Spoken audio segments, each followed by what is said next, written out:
Hi guys, welcome to Santosh talks. మనం చేసే సహాయం ఈ రోజుతో పోలిస్తే రేపటికి గుర్తుండదు అనడానికి ఈ ఎపిసోడ్ నిదర్శనం. ఎందుకు ఇలా అంటున్నానంటే సంజన అండ్ తను విషయంలో ఇది క్లియర్గా అర్థమవుతుంది. సంజన ఫైర్ అయిన ఫైరు తనుజ మీద. అసలు ఎవరిది తప్పు? సంజన తప్ప, తనుజ తప్ప? అన్ని క్లియర్గా మాట్లాడుకుందాం. దానికంటే ముందు వీడియోని లైక్ చేయండి. వీళ్ళిద్దరిలో ఎవరిది రాంగ్ అనుకుంటున్నారు? తనుజ రాంగా, సంజన రాంగా? మీ సపోర్ట్ ఎవరికనేది కింద కామెంట్ చేయండి. ఇంకా విషయానికి వస్తే ముందు ఏం జరిగింది అంటే, ముందు నుండి సినారీ చెప్పకపోతే మీకు అర్థం కాదనమాట. సో ముందు ఏం జరిగిందంటే, ముందు రోజు నైట్ దివ్య గారు వెళ్ళి డిమాన్ పవన్ కెప్టెన్ కాబట్టి తనకి ఏమడుగుతుందంటే, నా డ్రెస్సెస్ దొంగతనం చేసిన వాళ్ళకి పనిష్మెంట్ ఏమైనా ఇస్తారా అని నార్మల్ వేలో అడుగుద్ది అనమాట. ఎందుకంటే ముందు ఆల్రెడీ ఇమాన్యుయల్తో అడుగుద్ది, ఇమాన్యుయల్ పనిష్మెంట్ ఇస్తాను ఒప్పుకుంటాడు. సో ఒప్పుకున్న తర్వాత దానికి ఇంకా రియాక్షన్ ఏం రాలేదు కాబట్టి డెమోన్ పవన్ దగ్గరికి వెళ్ళి అయితే అడుగుద్ది. డెమోన్ పవన్ కూడా ఒప్పుకుంటాడు. ఒప్పుకున్న తర్వాత డెమోన్ పవన్ కొంచెం లూజ్ టంగ్ అయ్యి అడిగే విధానం కొంచెం ప్రాపర్ గా లేదనమాట. పనిష్మెంట్ ఇవ్వచ్చు, ఇవ్వడం ఎలా అడుగుతాడంటే ఏదో పెద్ద దొంగతనం చేసినట్టు నీకు జైల్లో వేసి కట్టేస్తా అనే విధంగా మాట్లాడతాడు. కట్టేశానా అన్నట్టు మాట్లాడతాడు. దానికి సంజన గారు ఫైర్ అవుతారు. సంజన గారి భావం ఉద్దేశం ఎలా ఉంటాయంటే, తనకి ఎవరైనా యాంటీ అయితే, తనకి ఎవరైనా నెగిటివ్ గా మాట్లాడితే తనకి ఇంకా తన బిహేవియర్ ఇంకా ఎక్కువైపోయి వాళ్ళు ఎలా అయినా అనగదొక్కేయాలి, వాళ్ళకి ఏదో ఒకటి అనేయాలి, తనలో ఉన్న కోపం వాళ్ళపైన ఎలా అయినా తీర్చుకున్న దాకా తనకు నిద్ర పట్టదు అనమాట. సో ఈ విధంగా అక్కడ శత్రువులైంది ఎవరు? దివ్య అండ్ డెమోన్ పవన్. వీళ్ళిద్దరి మధ్యన గ్రాజు పెట్టుకుంది. ఆ తర్వాత తనూజ గారు కూడా చిన్నగా, అంటే తను మాట్లాడింది తప్పేం కాదు. ఇలా సంజన గారు దొంగతనం చేశారు కదా, అప్పుడు శ్రీజ యాంటీ అయ్యింది.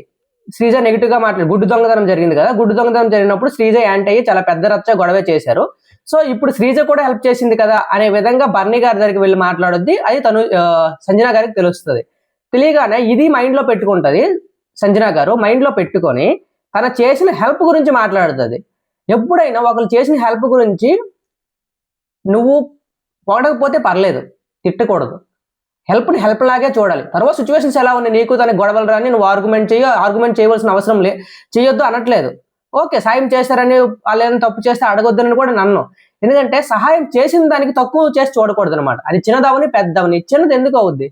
ఒక కంటెస్టెంట్ వెళ్ళిపోవాలి రావాలి అన్నా ఒక సాక్రిఫైస్ అనేది ఒక చిన్నదైనా పెద్దైనా ఎందుకు చేయాలి నీకోసం? నువ్వు వెళ్ళిపోతే తనకి ఏమైనా ఫరక పడుతుందా? తనకి ఏమైనా ఆగిపోద్దా చెప్పు? సంజన కోసం తనూజ గారు తనకి ఇష్టమైన కాఫీ, తన కోసం ఎంత ఫీల్ అవుతున్నారో, తనకి ఎంత ఇష్టమైనది ఫస్ట్ వీక్ నుండి మనకు తెలుసు. తను టెనెట్ గా ఉన్నప్పుడు కూడా కాఫీ కోసం చాలా ఇదయ్యారు. నాగార్జున సార్ దగ్గర సీక్రెట్ చెప్పి మరీ రిక్వెస్ట్ చేసుకున్నా, దాన్ని కూడా నువ్వు దాచేసావు. నువ్వు దాచినప్పటికీ దాని మీద నీ కోపం పెట్టుకోకుండా మళ్ళీ ఆ కాఫీనే నీ కోసం సాక్రిఫైస్ చేసింది, అది కూడా సీజన్ మొత్తం. ఈవెన్ టీనే నేను తాగకుండా రోజు ఉండలేను, అలాంటిది ఇష్టమైన కాఫీ తను తాగకుండా ఉండాలంటే అది పెద్ద సాక్రిఫైసే కదా.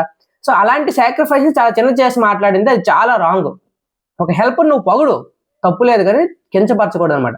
అక్కడికి అది అయిపోయిన తర్వాత తను ఒక పోపు పెట్టి, అంటే అల్లం కారం ముద్ద, వెల్లుల్లి కారం ముద్ద సంథింగ్ ఏదో చేయమని చెప్పింది అనమాట. అక్కడ అప్పుడు కుక్ ఎవరంటే దివ్య, ఫుడ్ మానిటర్ ఎవరు? తనూజ, కెప్టెన్ ఎవరో? డెమోన్ పవన్. వీళ్ళు ముగ్గురు మీద గ్రడ్జ్ అయితే ఉంది కదా ముందు, దాన్ని ఎలా అయినా అనగదొక్కాలి, దాన్ని ఎలా అయినా తీర్చుకోవాలనే ఆలోచనతో సంజన గారు వెళ్ళి దివ్య గారికి ఆ అల్లం కారం ముద్ద ఏదో చేయమంటారు అనమాట. వెల్లుల్లి కారం ముద్ద ఏదో సంథింగ్ ఏదో చేయమంటే, అది కూడా ఎంత చేయమంటారు? ఎంత కాదు, ఇంత చేయమంటారు. సో అది చేయమన్నప్పుడు 3 పూటలకు తగ్గట్టు చేయమంటారు. ఒక పూటకే చేస్తామన్నా 3 పూటలు చేయండి అంటే అప్పటికి వాళ్ళు అగ్రీ అవుతారు, చేస్తామని అంటారు. అప్పటికి నార్మల్ వేలో చెప్తారు, మీ ఒక్కరి కోసమే చేసేస్తే మిగిలిన వాళ్ళకి ఏమవుద్ది, మిగిలిన వాళ్ళకి కూడా చాలదు కదా, సరిపోదు కదా అనే టైంలో ఏమవుతుందంటే తనూజ గారికి వెళ్ళి చెప్పగానే తనూజ గారు కూడా చెప్తారనమాట, వాళ్ళు వెళ్ళిపోయిన తర్వాత నేనే స్వయంగా చేస్తానని చాలా మంచిగా చెప్తారు. అప్పుడు కూడా చెప్పేటప్పుడు సంజన గారి మైండ్ లో ఏమవుతుందంటే, వీళ్ళు ట్రిగ్గర్ చేయాలి, వీళ్ళు నా మాటలకు ట్రిగ్గర్ అవ్వట్లేదు, కోపం అవ్వట్లేదు, ఎక్స్పోజ్ అవ్వట్లేదు, సో వీళ్ళని ఎలా అయినా ఎక్స్పోజ్ చేయాలని చాలా డ్రామా అయితే నడుపుతారనమాట. అలా నడిపినప్పుడు వెంటనే బిగ్ బాస్ ఏం చేస్తాడంటే సరుకులన్నీ పంపిస్తాడు. అంటే ఏమేమి లేవన్నారో అవన్నీ పంపిస్తారు. అవన్నీ పంపించిన తర్వాత ఆ పాయింట్ ని పట్టుకొని ఏం చేస్తారో సంజన గారు, ఇదిగో ఈ పోపుల ప్యాకెట్లు ఎన్ని ఉన్నాయి, నూనె ప్యాకెట్లు ఎన్ని ఉన్నాయి, కారం ప్యాకెట్లు, ఇవన్నీ తీస్తారనమాట. తీయగానే ఎవరికైనా కాలుద్ది. అక్కడ ఫుడ్ మానిటర్ ఎవరు? తనూజ గారు. అప్పుడు కాలినప్పుడు కూడా ఇదా ఈ పోపులతోనే మీకు చెయ్యాలా, ఇది అన్నం తాలింపు పెడతారు, ఈ పోపుతోనే మీకు చెయ్యాలని ఇలా కొంచెం అక్కడ బాడీ లాంగ్వేజ్ అనేది చాలా చిరాగ్గా కొంచెం డిఫరెంట్ గా ఉంటది అనమాట. అది ఎవరైనా ఏ మనిషికైనా కొంతవరకు ఒక లిమిట్ ఉంటది అనమాట. దాన్ని క్రాస్ అయిపోతే ఎలాంటి వాడైనా ఎక్స్పోజ్ అవుతాడు. అవ్వకపోతే నువ్వు జెన్యున్ గా లేవని అర్థం. నీకు వచ్చిన ఫీలింగ్ నువ్వు ఎక్స్ప్రెస్ చేయాలి. అక్కడ తనూజ గారు చేసిన తప్పేంటి? నీకు ఇదే కదా చేయాలని చిరాగ్గా కొంచెం వేస్తారనమాట. ఆ బిహేవియర్ తప్పని దాన్ని ఒక పాయింట్ అవుట్ చేసి చాలా డిఫరెంట్ గా సంజన గారు ఏవేవో మాట్లాడి ఏడ్ చేసి పెద్ద డ్రామా అయితే నడుపుతారు. నాకు ఈ పాయింట్ లో తనుజ తప్పేముందని అనిపించింది. ఏదో ఫుడ్ మానిటర్ గా రియాక్ట్ అవ్వడం తప్పు కాదే, ఆ బాడీ లాంగ్వేజ్ కొంచెం తప్పే, కానీ నువ్వు చేసిన తప్పు కంటే అది తప్పు అవుద్దా?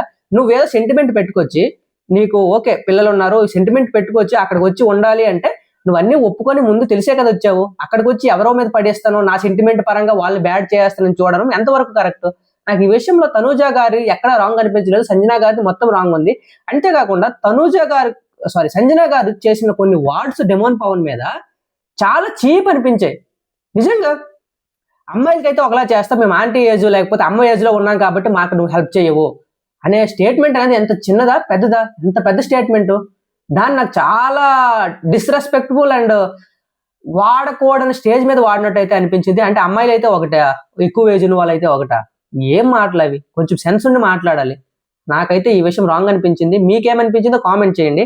ఇంకా నామినేషన్ లిస్ట్కి వస్తే నామినేషన్ ఎవరయ్యారంటే సంజన గారు నామినేట్ లో ఉన్నారు, శ్రీజ, దివ్య, ఫ్లోరా, రీతు, హరీష్, వీరు 6 అయితే నామినేషన్ లో ఉన్నారనమాట. సో ఈ రోజు కూడా నామినేషన్ ఎప్పుడు జరుగుద్ది, ఇంకా జరుగుతుంది అంటే నాకు వచ్చిన లిస్ట్ ప్రకారం అయితే అయిపోయింది, కానీ ఎపిసోడ్ లో మనకి ఈ రోజు వస్తుంది. సో వీళ్ళు 6 అయితే నామినేషన్ లో ఉన్నారు. వీళ్ళు 6 ఎవరు ఎలిమినేట్ అవ్వాలనుకున్నారో కూడా కింద కామెంట్ చేయండి.